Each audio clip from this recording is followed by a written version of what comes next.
皇上养育一女，却仍然逃不过狗带的结局。曹贵人做错了什么？在后宫从来都是母凭子贵，然后步步高升。但在《甄嬛传》中，尽管曹贵人膝下无子，但有个女儿的出生，不仅威胁不到皇后，还能时不时让皇帝惦记着，也算是有点盼头了。就是这样，还是被皇上和太后苦心积虑除掉。曹贵人身上究竟藏着什么让皇帝害怕的秘密？ Hello 宝宝们，咱们又见面了。甄嬛扳倒华妃其中最重要的一个推手就是曹贵人，因为曹贵人跟华妃的时间比较长，他知道华妃很多事，所以他一站出来做这个污点证人呢，马上皇帝就有充分的证据把华妃拿下了。曹贵人也是因为举报华妃有功，被晋升了职务，叫襄嫔，晋升了一级。可是我们发现没过多久，皇帝和太后这娘俩就偷偷商量着把这个曹贵人给弄死了。为什么把他弄死了？表面上这娘俩是说曹贵人背弃旧主，不是个好东西，但是小编认为呢，至少还有其他3方面的原因。第一种可能，我们知道华妃跟这个皇帝之间的关系比较复杂。皇帝呢，虽然一直比较忌讳年羹尧，但是他对华妃的确也不错。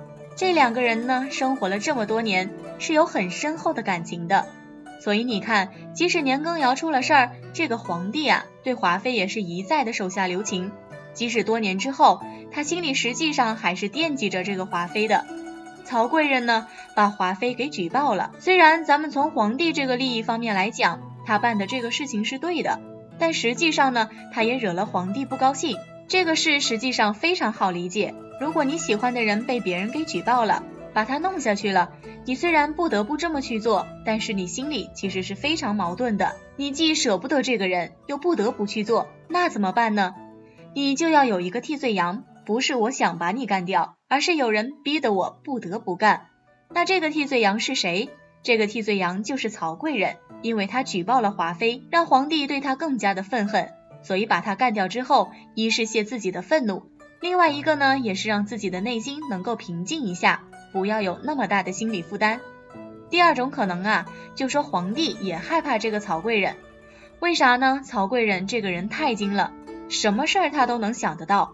华妃办的事儿当中，绝大部分是他出谋划策，要不然以华妃的这个智商情商，他干不了这么缜密。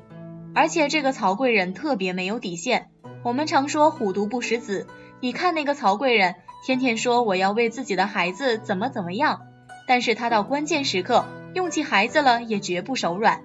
温宜公主那么小，她为了陷害甄嬛就敢用木薯粉去伤害公主的身体，可以说她这一招一般的女人她是做不出来的，自己的孩子都敢这么干。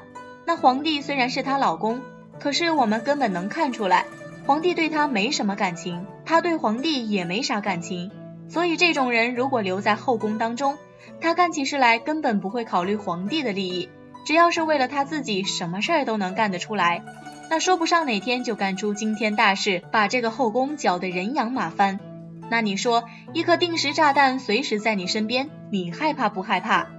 所以皇帝为了防止后宫出现大的变动，就必须把曹贵人这个恐怖分子去掉，否则他连吃饭睡觉他都没办法安心。第3点也是最重要的一点，皇帝在对华妃这件事情上最大的愧疚，就是他给华妃用了欢宜香，这是皇帝一大污点。因为咱们都知道，用了欢宜香之后，这个华妃就没有办法生孩子了。那么这个秘密呢，是不能被别人知道的。因为作为皇帝他统治全国，除了靠武力，还要靠社会舆论。没事儿就给自己编点这个好听话，做一个舆论宣传工作。为什么呢？因为名声对他太重要了。就像现在的明星特别害怕闹绯闻，一闹绯闻之后人气就不行了。为啥？社会舆论压力太大。如果被别人知道了这个皇帝是这么狠毒的人，用药去害自己的老婆孩子，你说谁还能服他？那民心不服就很难去管理了。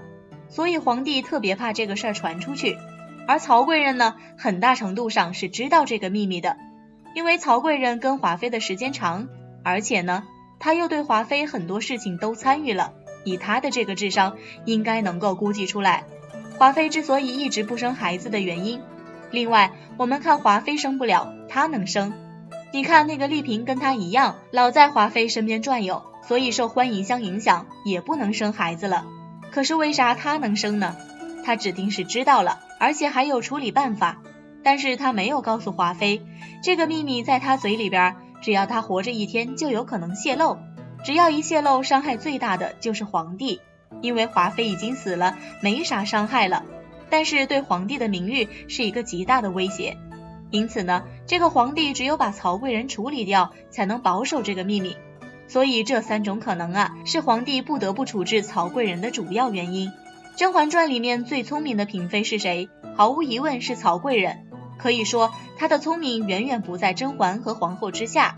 只可惜结局悲惨，华妃被废，她被封为襄嫔，本以为前途大好，却被皇上悄悄毒死。曹贵人聪明一世，或许到死都没想明白自己到底输在哪里。都说聪明反被聪明误，曹贵人就是最好的例子。招摇过市，终究是会栽跟头的。